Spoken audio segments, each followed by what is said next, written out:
के दो क्वेश्चन, दोनों बहुत अच्छे हैं। सुनो, मोनोक्रोमेटिक का मतलब समझ में आ गया, सिंगल कलर, वेवलेंथ दे दिया गया है is incident on YDSC. YDSC का मतलब यंग डबल, अच्छा वाईडीएससी आ जाए या टू स्लिट्स आ जाए तो one and the same thing. Of overall separation of 11th bright और 11th dark fringes on screen 100 centimeter away is 1 centimeter. Find slit separation. Now what to do?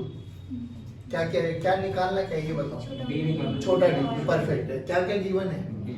Lambda given है, बड़ा D given है, और क्या given है? N given है, कितना? 11, और बीटा गिवन है कितना? ओके, तो beta equals to lambda D by D लगा दिया होगा, you will get the answer, है ना? ये गलती कर दिया आपने। सुनो, अगर इतना आसान होता तो मैं देता थोड़ी ना। एंगल निकालेंगे। नहीं, सुन, इसका मतलब समझो। पहले बताओ बीटा क्या होता है। बीटा क्या होता है? Beta is the separation between two consecutive dark और टू कॉन्सेक्यूटिव ब्राइट, दो कॉन्सेक्यूटिव डार्क, समझना। इसमें क्या बोला गया है? 11 ब्राइट और 11 डार्क के बीच का जो सेपरेशन है दैट इज 1 सेंटीमीटर। समझ गए? क्या नहीं समझे ना, समझ जाते तो आंसर निकल गया। एक ब्राइट, दो ब्राइट, तीन ब्राइट, चार ब्राइट, पांच bright, 6 bright, 7 bright, 8 bright, 9 bright, 10 bright, 11 bright. ये 11 ब्राइट का सेपरेशन 1 सेंटीमीटर गिवन है सर। तो ये बीटा तो नहीं है, तो ये it's a collection of beta. देख कितने बीटा बने, 1 2 3 4 5 6 7 8 9 10, 11 नहीं बनेंगे, दो के बीच में एक होता है। तो मैं लिख सकता हूं कि time beta must be equal to 1 centimetre. नहीं आया समझ में? अरे यही तो बोला गया है कि 11 ब्राइट और 11 डार्क फ्रिंजेस जो मिला के बन रहा है वो 1 सेंटीमीटर के एरिया में बनी है। तो एक चीज समझ में आ गया, वाई बहुत छोटा है ना? तो एक बीटा कितना आ गया? 1/10। अब खत्म कर दो, आप लगाओ beta equal to lambda D by D. तो बीटा की वैल्यू कितनी आ गई? लैम्डा कैपिटल डी बाई छोटा डी, तो छोटे डी की वैल्यू आ जाएगी लैम्डा डी बाई बीटा। पहले बताओ ये समझ में आएंगे? पक्का कर लोगे ये क्वेश्चन? ये बस इसमें इस पे एम्फसाइज करना था आपको। हाँ, सेकंड क्वेश्चन देखो।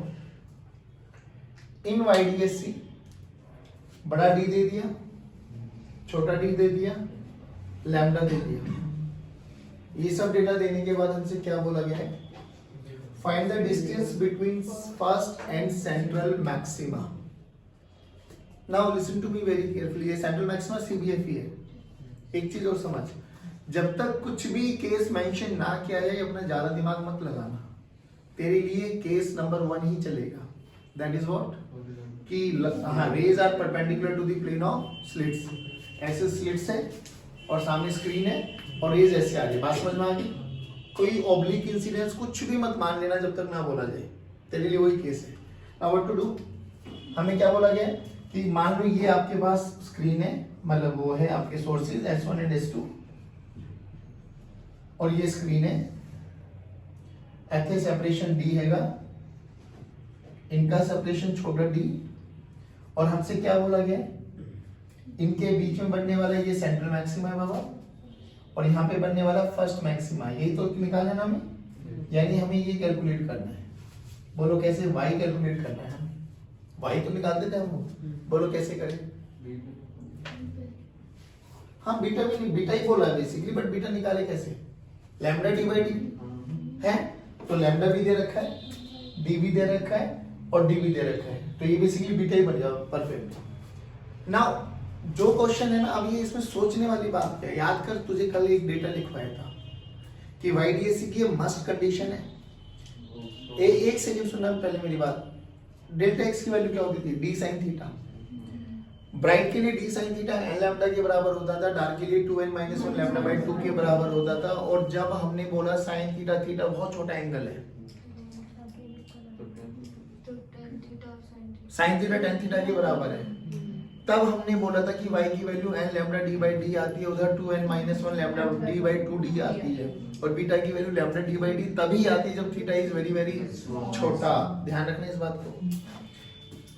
लेकिन याद कर, कल तुझे एक और क्वेश्चन कराया था कि d बड़ा बड़ा देन बड़ा d इज बड़ा बड़ा देन कंपेयर कर लैम्डा D1 है, ये 1/2 है, क्या ये बहुत बड़े हैं? कंपेरेबल है सर। तो कंपेरेबल है तो हम beta equal to lambda D/D use कर ही नहीं सकते। आया नहीं ना समझ में? नॉर्मली बच्चा क्या करता है वही गलतियां बता रहा हूँ, इसमें भी और इस वाले क्वेश्चन में, दोनों अच्छे क्वेश्चन है, इसीलिए दिमाग पे एम्फसाइज करो कि ये वाले क्वेश्चन में क्या करना था और ये वाले क्वेश्चन में। नॉर्मली बच्चा डेटा देखता है, फर्स्ट ब्राइट और डार्क के, फर्स्ट ब्राइट और सेंटर के बीच का पूछता है, बीटा समझ में आता है, बीटा की वैल्यू लगा के आ जाता है लैम्डा D/D, फटाक से लैम्डा D/D लगाते ही बच्चा ये समझता है आंसर आ गया, और ऑप्शन में वो दिखाई भी देगा आपको, एक तो ठीक। बट याद करिए रिलेशन देखना बच्चे, beta equal to lambda D/D कब यूज करेंगे? जब थीटा बहुत छोटा होगा। थीटा छोटा होगा या ये कंडीशन जस्टिफाई करनी चाहिए, बट देखना ध्यान से, जस्टिफाई है क्या? कहाँ है? नहीं है तो थीटा निकाल के देख, बोल d sin थीटा की वैल्यू n लैम्डा, n की वैल्यू 1 पूछी गई है, तो what we have to do, हमें ये एंगल निकाल लेना है, ये n 1 पे तो है, तो ये थीटा निकल जाएगा, n की वैल्यू 1 है, तो sin थीटा की वैल्यू देख lambda by d, sin theta की वैल्यू देख लैम्डा बाय d, लैम्डा 1/2 है, a 1 d 1 है, तो 1/2 मतलब बेसिकली 1/2 बन गया थीटा की वैल्यू, तो ये तो आउट ऑफ द कोर्स चला गया ना, थीटा लेस देन 15 डिग्री पे सारे वो फॉर्मूले एप्लीकेबल थे, ये कितना आ गया? तो अपन डायरेक्ट फॉर्मूला यूज, ये ध्यान रखना, बस इतनी चीज समझानी थी आपको इस क्वेश्चन में। बट सर अब हाउ टू कैलकुलेट, अब सोच के देखिए, पता लग गया कितना है, तो यही तो निकालना है, तो tan थीटा निकालना डायरेक्ट, tan 34 कितना बन गया? y बाय क्या बड़ा डी दे रखा है, क्या y पता है? नहीं, निकालना है, क्या tan 30 पता है? हाँ, आंसर आ गया, नहीं आया। पर मैं ये कह रहा हूँ कि हाँ लैम्डा D/D क्यों नहीं लगेगा, क्या वो दिमाग में घुस गया? वहां बीटा की वैल्यू 11 नहीं, बीटा की वैल्यू 1 नहीं मानोगे, ये दिमाग में आ गया कि सर वो 11 ब्राइट या 11 डार्क का कॉम्बिनेशन 1 सेंटीमीटर में बना है, तो वो एक बीटा नहीं है, वो it's a collection of beta.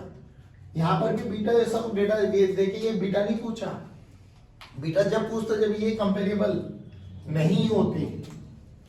नहीं आया समझ में?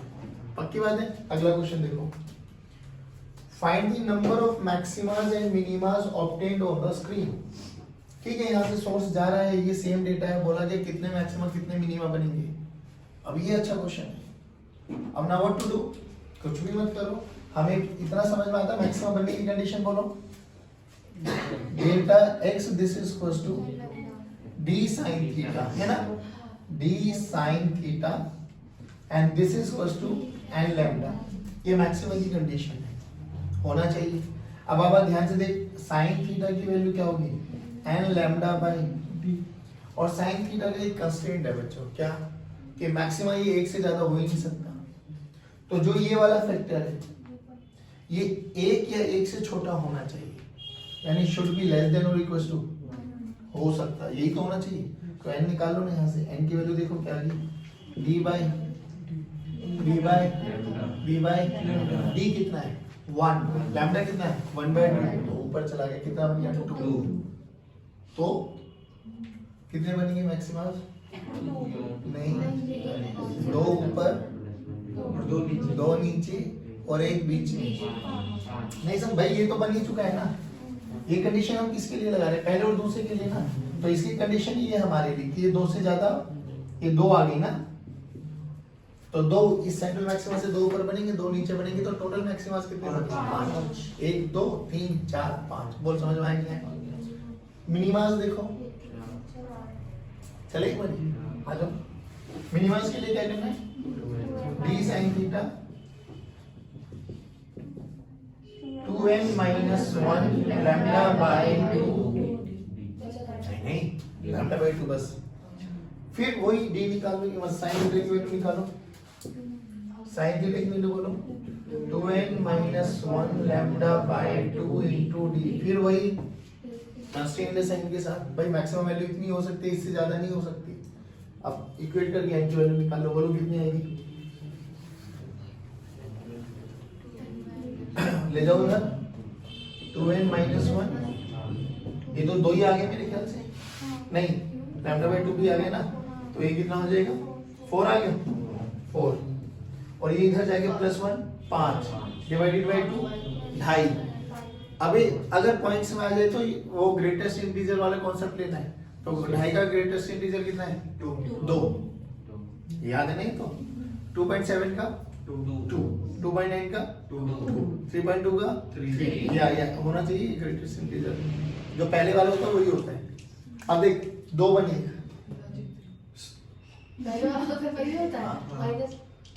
बस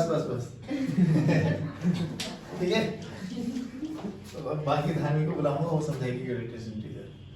आओ ठीक है। तो इसके ऊपर 2, यानी एक यहाँ पे एक यहाँ पे, सिमिलरली एक यहाँ पर और एक यहाँ पे। कितने बने मिनिमास? 4। कितने बने मैक्सिमास? 5। परफेक्ट, समझ में आ गया। 1-2 क्वेश्चन और कराता हूँ। अच्छा पहले ये बताओ, क्वेश्चन देखो, बोल रहा है कि अगर ये अल्फा की वैल्यू निकालनी है इन सच अ वे कि जो CBF है ना, पहली बात तो CBF बताओ शिफ्ट होगा या अभी भी सेंट्रल पोजीशन पे आएगा? शिफ्ट होगा, क्योंकि अब पाथ लेंथ ऐड करा दिया हम लोगों ने, राइट। और जो भी ऑब्लिक एंगल पर इसको इंसिडेंट कराया गया। अब उसने बोला कि अल्फा की वैल्यू निकालो सच दैट जो CBF इनको टिल्ट करने से पहले यहां बन रहा था वो अब शिफ्ट हो गया, ये पक्की बात है। ऊपर हुआ है नीचे हुआ उसका चेक करना पड़ेगा, ठीक है ना। बट उसने ये बोला कि वो जहां पर भी हुआ, या ऊपर हुआ या नीचे हुआ, बट वो वाली पोजीशन एक्वायर कर ले जो टिल्ट करने से पहले थर्ड मिनिमा ले रहा था। तो थर्ड मिनिमा कहां ले रहा था, याद करो। थर्ड मिनिमा तो y3 कैसे निकालते थे? 2n - 1 lambda d by 2d। Minima की कंडीशन यही है। थर्ड मिनिमा है तो बोल n की वैल्यू 3, तो 3 2 6 - 1 5, तो y की वैल्यू आ गई हमारे पास 5 लैम्डा d by 2d। अब सबसे पहले हमें, वैसे तो कल हम ये डिस्कस कर चुके थे कि हमारे केस में जो CBF है ऊपर जाएगा। रीजन समझ रहे हो क्यों? क्योंकि हमें क्या है, ये x2 है बच्चे और ये x1 है हमारा। फिर हमें वो रेफरेंस पॉइंट ढूंढने होते थे जहां से पाथ लेंथ स्टार्ट होता है। अब इस केस में पाथ लेंथ यहां से स्टार्ट हो जाएगा, तो हमें ये x को और काउंट करना है। तो टोटल पाथ लेंथ डिफरेंस अब क्या हो गया, डेल्टा x क्या हो गया, x2 minus x1 minus x, तो x2 minus x1 minus x। ध्यान से देख, ये तो क्या था हमारा d sin थीटा। वे सभी बच्चे बोलो रे, x की वैल्यू बोल कितनी आई थी, d sin अल्फा कितनी आई थी, तो d sin theta must be equals to मतलब माइनस d sin अल्फा, और ये डेल्टा x के बराबर है। अगर CBF को शिफ्ट होना है कहां, CBF की कंडीशन क्या, डेल्टा x 0, तो theta must be equals to theta must be equals to, तो जितने एंगल पे ये अल्फा जा रहा है वही थीटा के बराबर होना चाहिए। नहीं आया समझ में? अच्छा ये बता, ये यहां से यहां तक ये दूरी पता है मुझे, बोलो आप कैसे करें? हमें ये निकालना है थीटा, थीटा निकाल लो, वही अल्फा के बराबर है। नहीं ऐसे अरे बोलो भाई, पक्का कर लोगे? श्योर, डन, निकालोगे? अब सुनो मेरी बात, देखो अब तुम्हें एक चीज बताता हूँ जिसको हम बोलते हैं ऑप्टिकल पाथ लेंथ डिफरेंस। जैसे इस केस में हमने क्या किया है, रेस को ऑब्लिक इंसिडेंस कराया तो एडिशनल पाथ डिफरेंस ऐड करा दिया। अब हम ना बिना एडिशनल पाथ लेंथ मतलब इसको बिना किसी एंगल पे इंसिडेंट कराए भी पाथ लेंथ डिफरेंस ऐड करा सकते हैं। कैसे? मान लो फॉर एग्जांपल ये हमारे पास एक सोर्स है, हाँ अभी लाइट हमारे पास ये आ रही थी normal perpendicular to the plane of slits, ये हमारा स्क्रीन, तो हमें ये x1 एंड ये x2, और मान लो ये सेंट्रल पोजीशन थी हमारे पास, यहाँ पे हमारा कोई भी ब्राइट या डार्क बन रहा था। Now what we have to do, जो छोटी छोटी स्लैब्स नहीं होती, बहुत छोटी सी थिकनेस की कोई भी एक मटेरियल लिया, यहाँ पे प्लेस कर दिया। अच्छा आपने वो देखा है जब मिठाई वगैरह खाते तो रंग बिरंगी पन्नी आती है, लाल हरी नीली पीली गुलाबी, वो उठाओ और यहाँ कहीं भी अराउंड करा दो। वो छोटी सी थिकनेस की पन्नी या कोई भी मीडियम इंट्रोड्यूस कराने से क्या हुआ, वो चीज अब डिस्कस करते हैं, उसी को बोलते हैं optical path, OPD optical path difference. देखो कैसे करते, सुनो। हाँ क्या निकाल देंगे? हाँ देखना, अभी निकालते रुको। मान लो ऑप्टिकल पाथ डिफरेंस के बारे में चर्चा करते हैं हम लोग।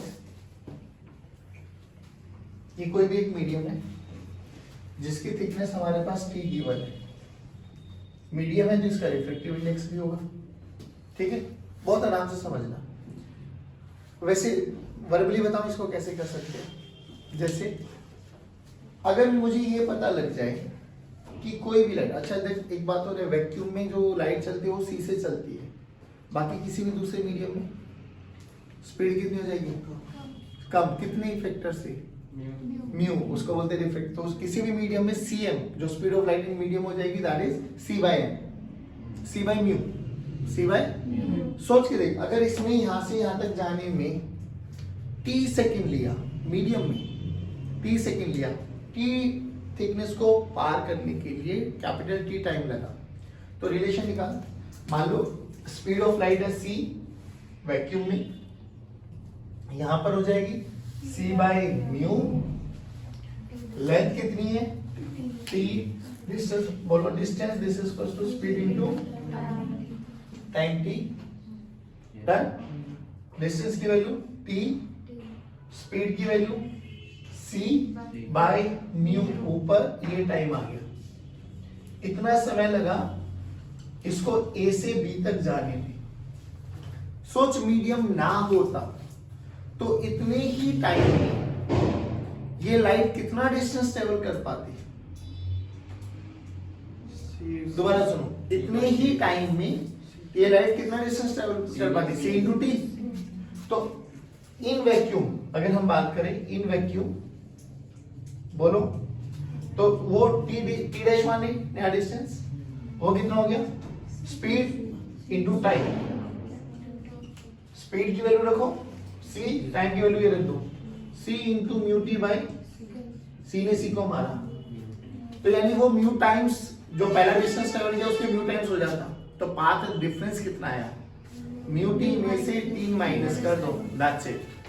म्यू टी में से तो जो पाथ ऑप्टिकल पाथ डिफरेंस आया वो कितना है बच्चों? Mu minus 1 into T, mu minus 1 into T. अब क्वेश्चन सुन कैसे आते हैं, ऐसे ही बोलेंगे। अब वो ओब्लिक नहीं करने वाले, समझ में आ गया? क्योंकि हम देख ओब्लिक करने का रीजन क्या था कि एडिशनल पाथ ऐड कराना। अब हमें बिना इसी केस को उसमें भी कन्वर्ट करा जा सकता है। कैसे? वो सिंपल क्या करेंगे, एक ऐसी थिकनेस लेंगे टी थिकनेस, आपको रिफ्रैक्टिव इंडेक्स दे देंगे, बोला ये कर दिया। अच्छा ये टी थिकनेस बहुत छोटी होती है, बहुत नेग्लिजिबल ना। बताओ एडिशनल पाथ डिफरेंस कितना आ गया? आप सोच के देख, अभी भी नीचे वाला अभी भी कितना है, ये कितना है, लेकिन इसमें ये और ऐड हो गया है ना। तो ऊपर का पाथ डिफरेंस कितना, पाथ लेंथ कितना हो गया? x1 plus mu minus 1 into T. अरे नहीं आया, तो देखा डेल्टा एक्स निकालो। डेल्टा एक्स अभी भी बाय कन्वेंशन ऐसा माना है नीचे वाले में से, तो क्या बोलो x2 minus x1 minus minus sign है ना बाहर, minus mu minus 1 into T. नहीं आया, बोल x2 minus x1 d sine theta. Perfect, तो डेल्टा x की वैल्यू आ गई d sine theta minus mu minus 1। बोल CDF कहाँ शिफ्ट हो जाएगा? जहां डेल्टा x की वैल्यू 0, तो d sine theta must be equal to mu minus 1 into T. तो साइन थीटा की वैल्यू निकाल लो, mu minus 1 into T by D. बोला नहीं है, समझ में? पक्की बात, श्योर कर लोगे? चलिए, थैंक यू वेरी मच।